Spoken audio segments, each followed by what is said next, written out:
all radio stations in town were palm trees, we'd be the one with the biggest coconuts. Now, here are the one, the only Dead Zone.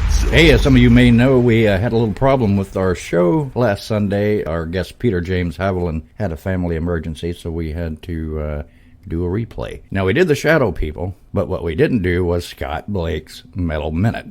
And that's what we're going to do right now. So this is what you missed, Scott Blake's Metal Minute. And on top of that, we're going to play a tune from John 5. Get ready for that. Wake up, sleepyheads.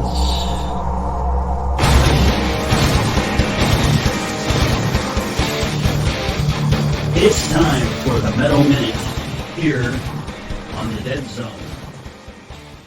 Hey, it's Scott Blake, the worst sounding voice in radio. I'm coming to you from an undisclosed location in the very humid Midwest. So, I'm going to pop a cold one. Well, I tell you that this episode of the Metal Minute is brought to you by Your Dream Creations. Scott Blake, that's me, offering costume design, special effects, mask making to the freaks and rock stars of planet Earth. Visit Your Dream Creations at www.yordreem.com. Okay, so here we go. And I'm not even going to try to be all quiet and professional because I have papers all over my desk. I have a drink right here. Their air conditioning's running, so you're just going to have to deal with it. On with some metal news. Rob Zombie's 3 from Hell. If you're a Rob Zombie movie fan, you know exactly what I'm talking about. I've been dying to see this full trailer for Rob Zombie's 3 from Hell, and after promising it was coming soon, Rob has now announced that it's arriving Monday, June 10th, like tomorrow. So, we have returning Sherry Moon Zombie, Bill Moseley, Sid Haig, with many other faves. 3 from Hell has been rated R for strong sadistic violence, language throughout, sexual content, graphic nudity, and drug use. We can most likely expect this film to drop this fall. So, I'm excited, you're excited, we're all excited. While we're talking films, last week I touched a little bit on Alice in Chains' new film that's coming, Black Antenna. It's based on their album Rainier Fog. You can watch 8 teaser episodes on YouTube. Just go search Alice in Chains' Black Antenna and you'll find it. Everything that will be seen in the videos will be footage from the Black Antenna to preface the complete film's release.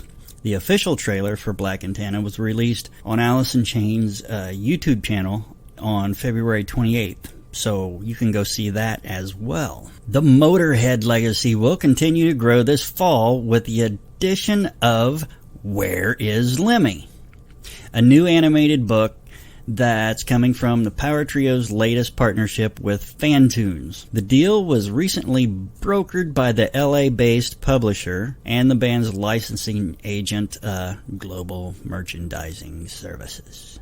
The hardcover edition of Where is Lemmy is on target for a fall release, allowing the reader to try to spot the iconic musician amongst 15 double-paged searches filled with the chaos of sex, drugs, and rock and roll. And of course, Lemmy living his best life somewhere in the middle of it all. Where is Lemmy will arrive in bookstores everywhere on November 5th, alongside Fantune's other offering, The Making of Farewell to Kings, the graphic novel from Rush.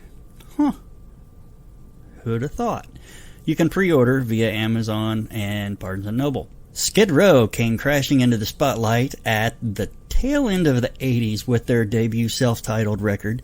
And to commemorate the 30th anniversary, singer Sebastian Bach will be performing it in its entirety on an upcoming tour. The run kicks off August 29th in Nashville, runs all over the U.S., and wraps up November 2nd in Florida. So if you're a Sebastian Bach fan or a Skid Row fan, that'd probably be cool to check that out. He's doing the whole album. Hey, guess what? Metallica released the album Load 23 years ago. They transitioned from an indie label to a major without losing their integrity.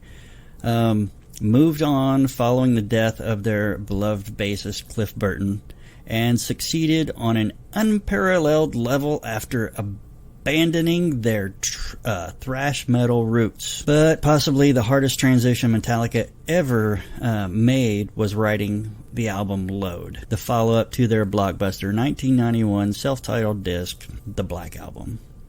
Because it was black. Anyway, Slayer and Exodus guitarist has routinely sounded off on the Kardashian-Jenner sisters, and despite wearing and selling shirts that say, "Kill the Kardashians," he's gone on the record saying he doesn't actually hate them, just the people who got them to where they are today. He says, I don't hate the Kardashians. I don't. I hate the people that have made them famous. I hate the fact that people are so enamored and just fascinated with the glorious lifestyles of the rich and famous that they would elevate them to this status. Now she's going to be a lawyer. If she passes the bar exam, I don't believe it. He thinks maybe she paid someone off. I don't know. And then he says, look at Kylie Jenner's natural lips, and then look at those balloons she has now. He says it's ridiculous and ugly. So, expressing his personal taste and its interwoven nature with his being a metalhead, Gary says, I'm sorry, I find beauty in natural things. I don't think a lab-created rat looks attractive. Be yourselves. He says, we're metalheads, right?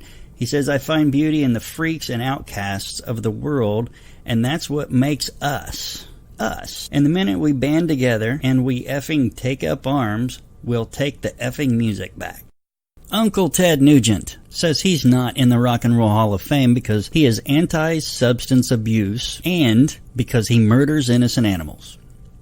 It's ridiculous. Ted Nugent has been eligible to be inducted into the Rock and Roll Hall of Fame since the year 2000, and he has spoken out several times regarding his fury that he still hasn't been admitted. And I don't blame you, dude. The Rock and Roll Hall of Fame it's becoming a joke. Ronnie James Dio. That's all I gotta say. Actually, I should say more. A couple of episodes ago, I touched base on talking about the hologram tour. The new trailer for the 2019 leg of Dio Returns World Tour has dropped, so you should go check that out. The new Ronnie James Dio hologram kicked off its month-long U.S. trek on May 31st in Fort Myers, Florida. The Dio hologram production uses audio of Ronnie's live performances from throughout his career. The 90-minute concert includes all of the Dio fan favorites, such as Holy Diver, King of Rock and Roll, and We Rock, plus select tracks from Rainbow and Black Sabbath. Get online, look up the tour dates, get your tickets, and go. That's all I got for now. Lee, play some damn music.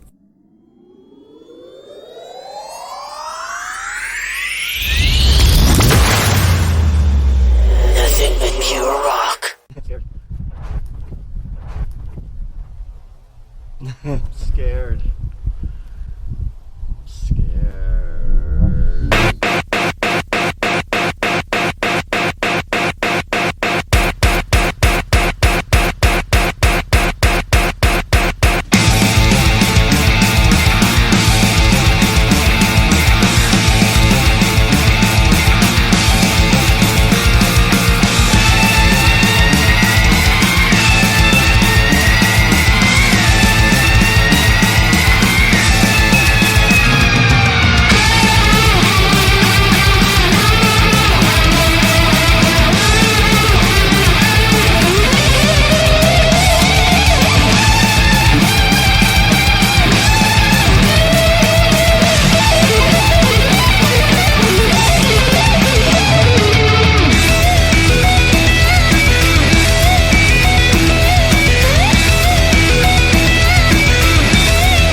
$50.